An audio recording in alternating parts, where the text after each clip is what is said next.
afternoon, everyone. My name is Shay Moraga. I am the founder and the visionary of Shay's Warriors Life After Cancer.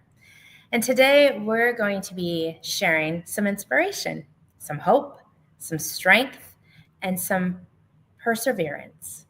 I have the privilege and the honor to share Lisa's story today, and you'll hear from her in just a few moments. But she will be sharing her journey of life after cancer. Lisa is from Indio, California. She was diagnosed in July of 2022 with invasive ductal carcinoma, HER2 positive. Lisa came to us through a mutual colleague for one of our emotional support and accountability groups, our Coffee and Connections, that we host every first and third Saturday of the month. And she got a glimpse of being able to be surrounded with other people who have also walked this journey.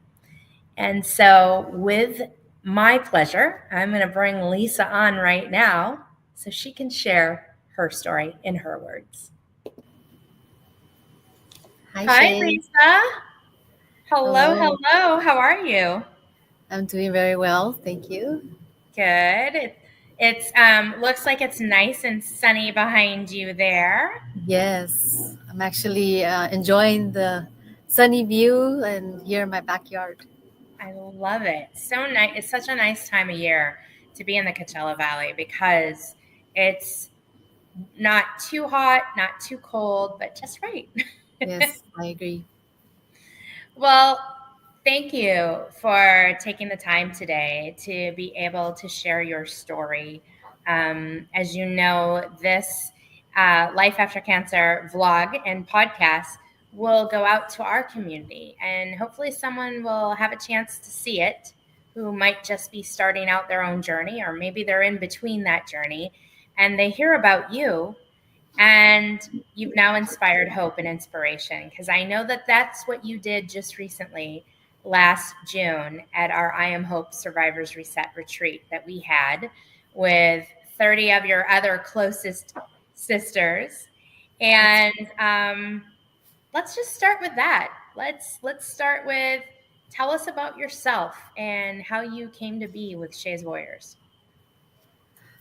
My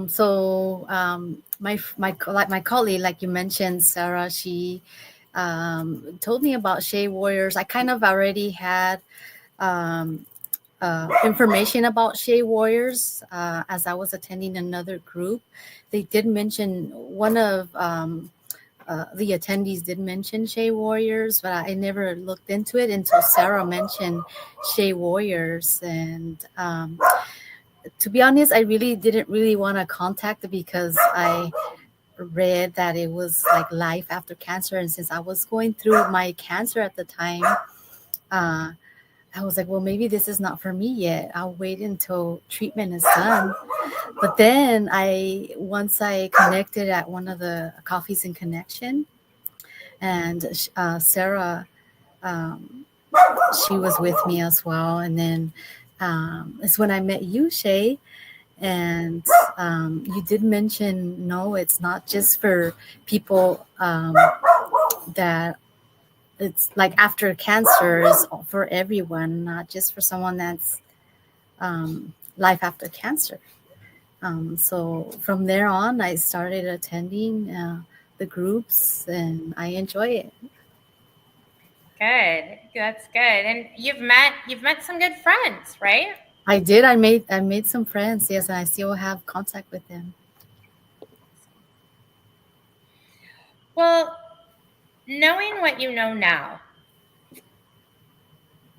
are there any things that you would do differently during your cancer journey?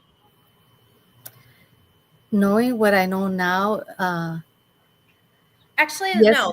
Let's back that up a little bit.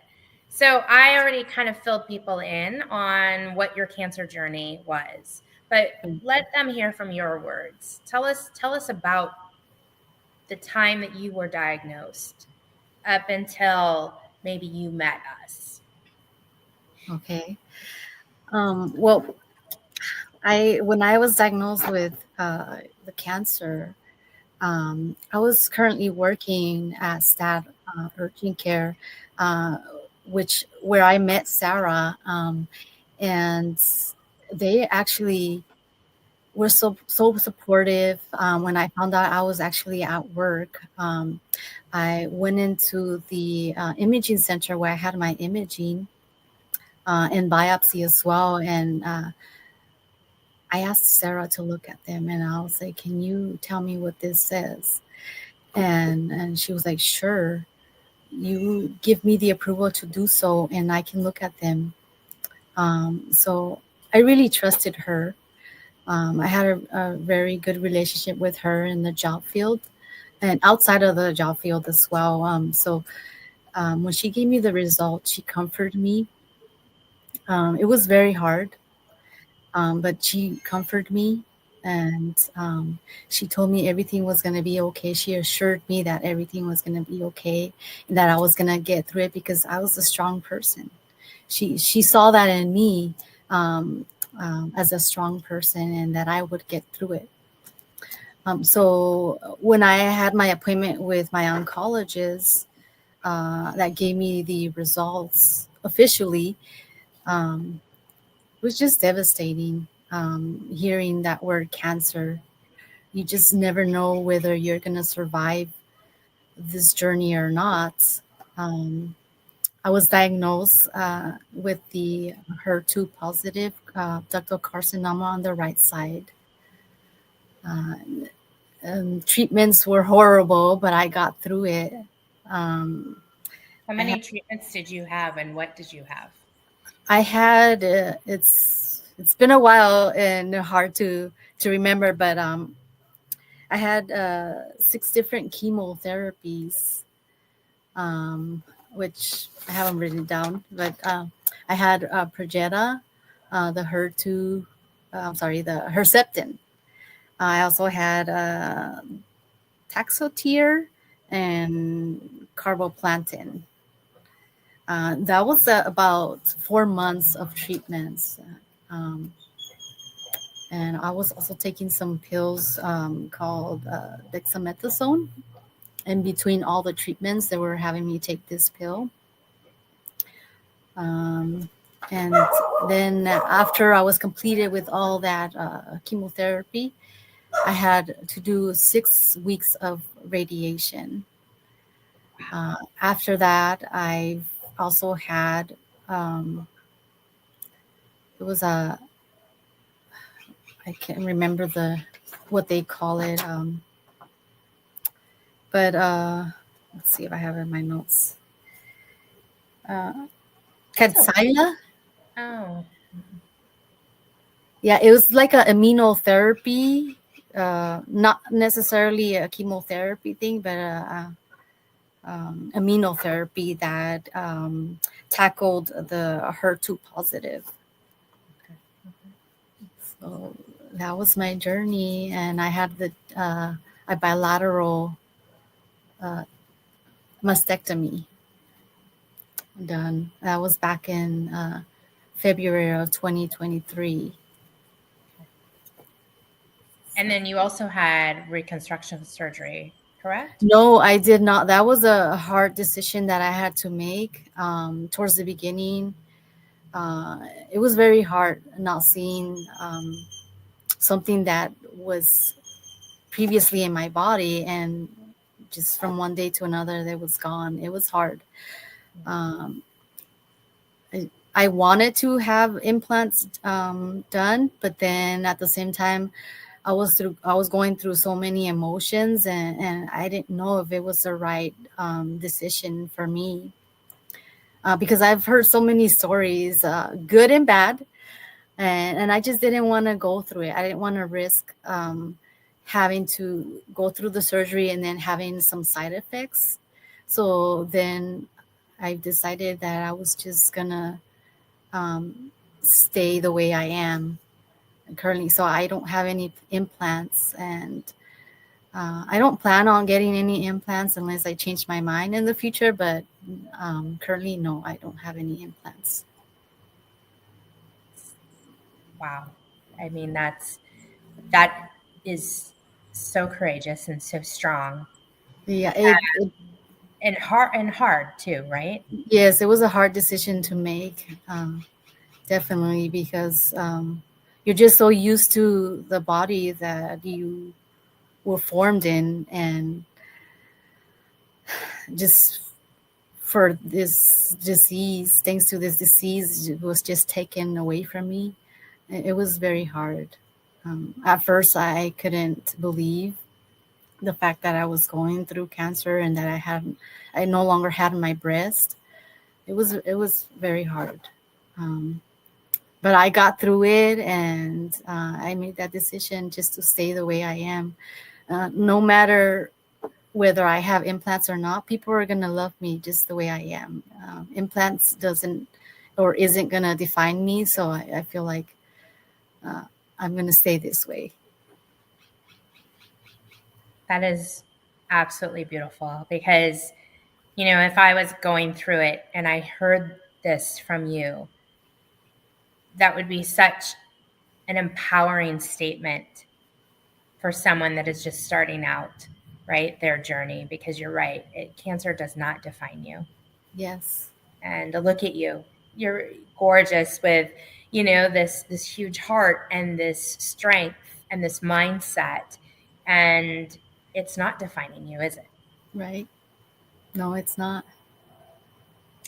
Tell us, what have you incorporated into your life that has contributed to thriving, your thrivership now? Um,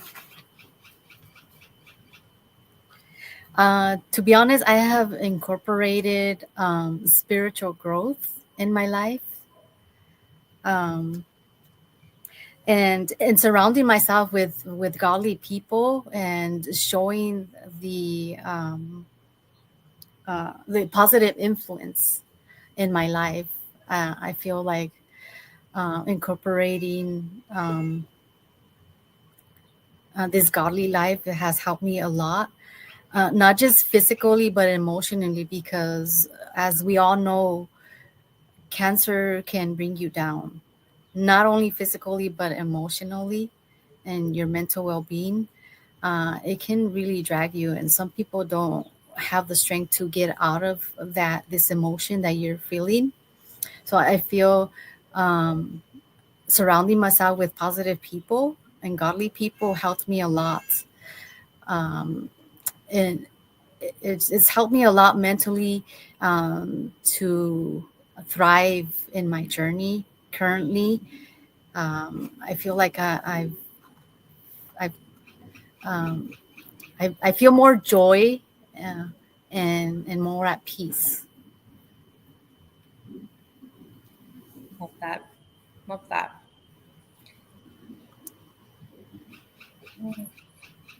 Hmm. What does survivorship mean to you? Survivorship means surviving something that tries to destroy you within your body.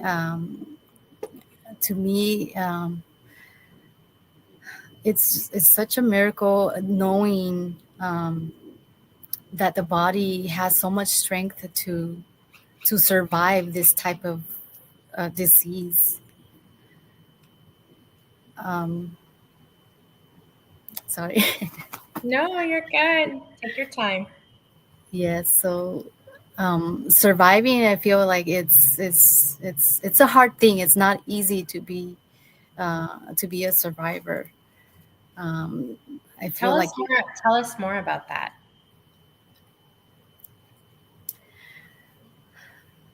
um, I feel like it's not easy to be a survivor. I mean, you're always gonna have that thought whether cancer is gonna come back or not. But mentally, I feel like you have to be very strong, and just try not to think about it and live life to the fullest. And I feel like connecting with others that have gone through the same journey or similar journeys, because cancer is different, is all different with everybody. But at least we can like communicate and advise each other, uh, and share our stories with each other, and share what we have learned, and what we would do differently. So I feel like um, that's survivorship, is is that we're not alone, and we have others beside us that will support us, and and just love us and help us to go through life, Mhm. whether you're going through cancer now, or after life after cancer. I feel like supporting each other will make us even stronger. Yeah. And what do you think that you were so surprised of in life after cancer? Life after cancer is important. Obviously, that's why we're here. But what do you think? You have all this support when you go through cancer, and then they deem you're cancer free or you're in remission, right? Yes. The thing that surprised you most about the after the cancer, after the treatments were over, after the family and the friends go back to their normal lives because they should. But you, as that survivor, you kind of alluded a little bit to it, is you always have this thought in the back of your mind that, like, what if? And that can creep up on you during scans and blood work and all of that. But what was so surprising to you? Because I know when I went through it 9 years ago, the surprising thing is when I was done, that there was so much more healing left to do. And even 9 years later, I'm learning my body still. I'm learning to continue to heal, even though it is 9 years. That little bit of life after cancer hasn't stopped. That mental mindset, as you talked about too. Tell me what you think that you were surprised to learn in this journey. Um, what surprised me is, I think, the immune system. After what it went through, I feel like, wow, like the body is amazing. As long as you take care of your body or whatnot, it's gonna fight for you. And I feel like I was like, wow, like my body went through this so much treatments and struggles physically and mentally, and I just feel like it's surprising how a body can go through all that, and then still heal, um, like physically. It heals itself. I feel like that's one of the things that I was surprised, like knowing that my body has my back, and it's strong, and it was able to fight all these cancer cells that don't belong in the body. It's just amazing how the body works. It's not always the case with everybody, because unfortunately some people lose the battle, but we just we just have to have hope that we're gonna live, and the body's gonna fight off the cancer cells. What should people not say after going through all of this? What should people not say to a survivor or to someone currently going through cancer? I'm I'm sure you've, like many of us, have been approached by the typical, my aunt lost her battle to breast cancer, or my mom died of breast cancer. When you were going through, did you happen to go through any of that as well? Did people say awkward things to connect at times? No, the only thing that I feel, someone close to me had said, "I'm gonna be there for you throughout your whole journey." So I would say, don't tell someone that you're gonna be there and not show up, because that we're already going through something hard as it is, and if you expect someone to be there and they're not, it's just gonna make things not okay between me and that person, or that person that's telling you or assuring you, I'm gonna be there and I'm gonna do whatever it takes uh, to make you feel better, and not to fulfill that your word. It's, I feel like it's unnecessarily. um, if you're gonna say, I'm gonna do this, I'm gonna do that for you, then I say do it. Keep your word is what I'm trying to say. Yeah, yeah, definitely. That's so important that if you say you're going to show up, you should show up. Yes, definitely. Um, so let's fast forward. You were chosen for the I Am Hope retreat.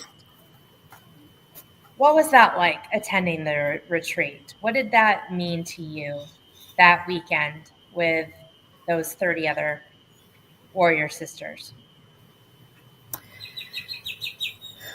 First of all, when I received that call from you, Shay, I was so surprised to hear from you. And like I mentioned at that time, I was going through a hard time mentally. Um, and when I heard you say that I was chosen or nominated to join the retreat, it brought me a lot of joy and peace, knowing that I was going to go to this retreat and have the opportunity to reset my mind, because I wasn't strong at the time mentally. So attending this retreat was, I feel like it was just a blessing to me and and everyone that was there, including yourself, Shay. I'm sure it's a blessing to be there as well, and sharing our stories with each other, getting to know everyone, um, being able to just relax mentally, because that helped a lot with all the activities that we were able to attend to. I felt like it was just relaxing, and I enjoyed it. I enjoyed every minute of it. Do you still stay in contact with some of those ladies? I do. For example, can I mention names? Sure. Like Patty, I've kept contact with her. Yes, I think we connected there. And there was another person as well. I didn't keep contact with her, but I felt like there was a few of us that connected, and we shared our stories, not just with the cancer journey that we went through, but our personal stories. And yeah, I felt like she was one that I was going to connect with, um, not just through the retreat, but in the future. And I have been connecting with her. I love that. I love that you do that. And I know that you've said several times you would come back to Coffee and Connections, but you work on those days. So it's hard to get to Coffee and Connection when you of course have a job, and we do our that on Saturdays. So but I will say Yes. this, we have some stuff coming up during the week. So hopefully that will fit your time better. And then there's always workshops after hours too. We try to accommodate everyone the best we can, for the follow-ups and the programs that we offer free to our survivors, and some of them are also included in their families for caretakers too. So, um, Yes. what what is what is something in life after cancer that you're able, if you were to say life after cancer is something to celebrate because?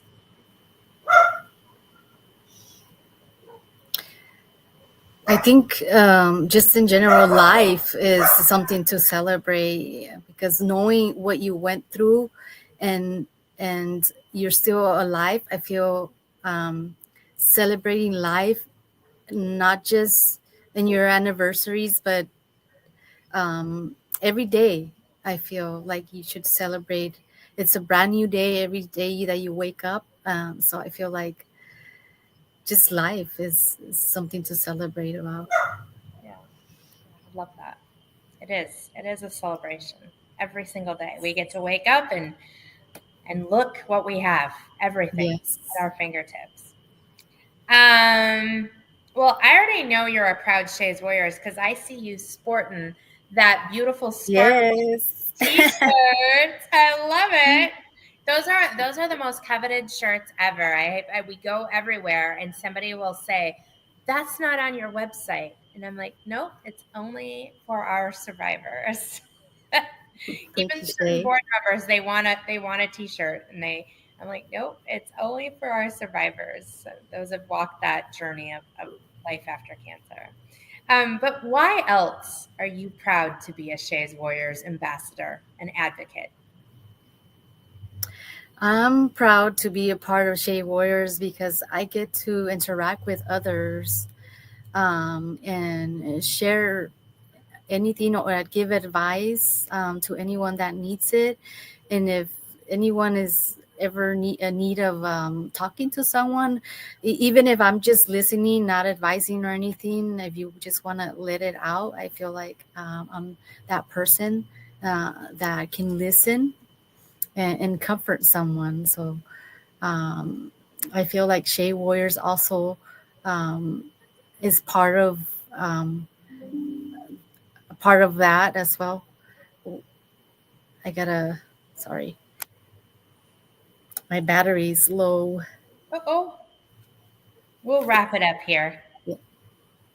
Yes, so it's a good thing to be part of Shea Warriors because we can all share our stories together, and I just like it.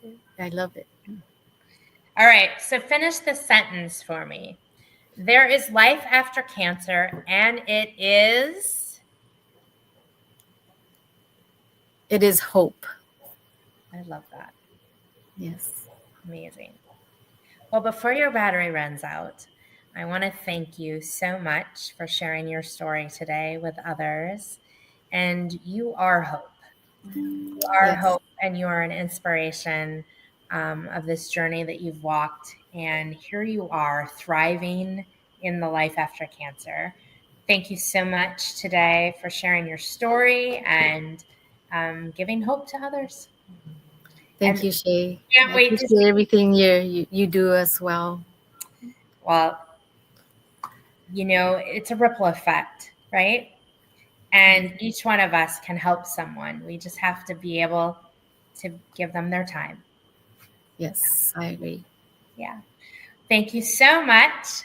And I look forward to seeing you at one of our future events or one of our programs.